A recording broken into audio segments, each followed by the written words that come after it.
I stopped watching TV. It's been 8 years since I last watched the news, and it has transformed my life. Let me explain the impact of this. If you consume news all day, you end up thinking the government is going to collapse, your business will fail, or the world is ending. This constant pressure destroys you. You can't think of solutions, you just keep feeding the fear. When I turned off the TV, the fear started fading on its own. I decided to focus on action, and action is what kills fear. Remember this: positive action facing fear. If something paralyzes you, face it. Don't wait for circumstances to change. Change yourself. There was a time when I had a partner training to win a UFC championship belt. I invested in him, trained alongside him, and learned a lot about facing challenges. Do you know what that taught me? That life has 3 modes you must master to win any battle. In life, you will always have to fight. And here's a truth. If you're in the fight, you're winning in some way, even if you're getting beaten up. But if you give up, you lose everything, even your dignity. Giving up is not an option. It's like in the UFC, there are 3 types of fighters. The first wins and takes the full prize. The second, even if they lose, still takes part of the prize. But the third, the one who quits, pays a penalty, loses the respect of sponsors, and walks away with nothing, a failure. Now I ask you, who are you? Are you someone who's taking hits but at least securing part of the victory? Or are you someone who has given up? Because the truth is, many people are programmed to quit. They're ready to abandon the dreams God placed in their hearts, to desert their calling and become absent from their purpose. And do you know what's worse? Most of them don't even realize they're giving up. Let me give you a real example. Recently, during one of my team's races, we were doing well, competing for key positions, when the car suddenly shut off right before the finish line. The engine died in the middle of the curve. Believe it or not, we crossed the finish line with the car turned off. We went on to the next race, and there I was, determined to win. I was in 4th place, pushing hard, and the car shut down again. At that moment, I told my team, I don't want excuses. I want a car that works. I don't need you to hand me the podium, but I want to compete with something that's within my control. Do you know what I did? I instituted a ritual before every race. Disassemble the entire car. I want every part taken apart, piece by piece, to find any flaw, any defect. If there's a crack, wear, or problem, I want to know about it. Someone on the team even complained, we don't need to go that far. But yes, we do. Because if Formula One cars, when with $500 million budgets, still break down, who am I to accept anything less? And do you know what the problem is? It's not just fear holding you back. There's something even sneakier: laziness. Procrastination is like fear's sibling. You know what needs to be done, but you keep putting it off, making excuses. Do you know what I say to that?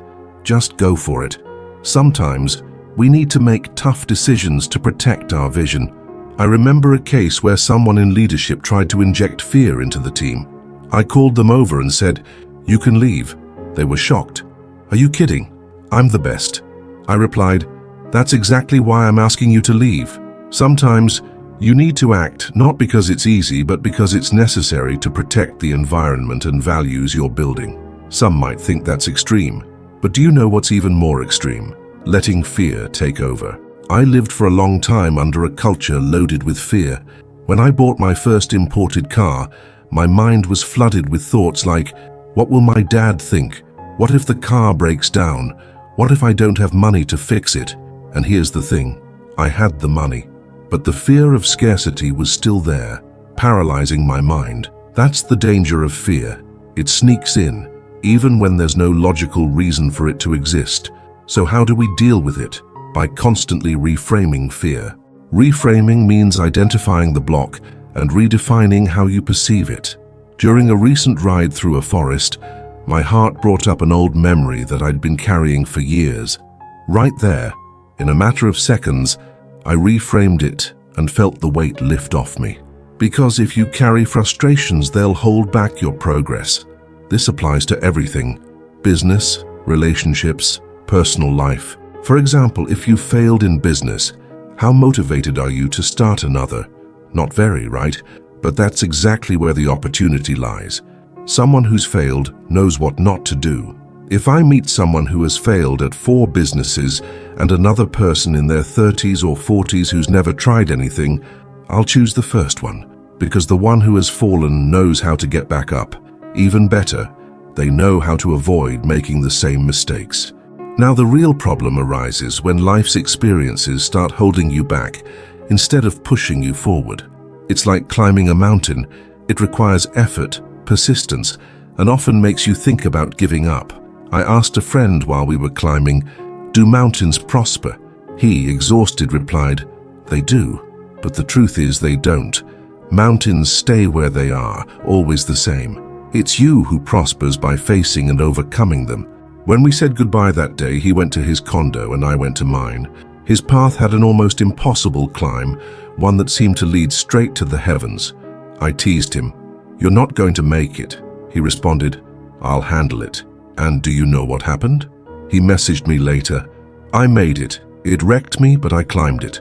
That's the spirit, no matter how hard it seems. Climb the mountain, fight, face it. Sometimes we need to plant seeds of challenge. That's exactly what I did when I told him he wouldn't make it up that mountain. Why? Because living without challenges is a serious problem. Not challenging yourself is terrible. It's through challenges that we grow, advance, and discover what we're made of. Write this down. Challenges are essential for growth. Now let me share a powerful tip with you. It's possible to produce while you sleep. How? The answer lies in learning to truly rest, to enjoy peace. Not just when you wake up, but when you go to sleep as well. If you go to bed in peace, you'll wake up like a rocket, ready to act. But if you go to bed troubled, you'll wake up tired, drained. Want a simple practice to start with? Before lying down, smile. Just smile. It might seem silly, but it transforms your mental state. I've been doing this for 14 years. When I go to bed, I turn to the side and think of something funny. Sometimes I even laugh out loud before drifting off. When I wake up, my body's first reaction is to smile. Even on days when I'm angry, that involuntary smile changes everything. It's as if the last gesture before sleep programs the energy you wake up with. Sleeping isn't just about recharging your batteries. It's a time to produce, to dream, to receive visions, and to find peace. Now let me explain something important. Results heal. It's useless to take all these tips, apply them, and not seek results. The cure for many fears and insecurities lies in the results you achieve. And honestly, you wouldn't be here listening to me if I were just some guy driving a 1987 Chevette. Nothing against the Chevette, but people follow those who have results, who have reached where they want to go.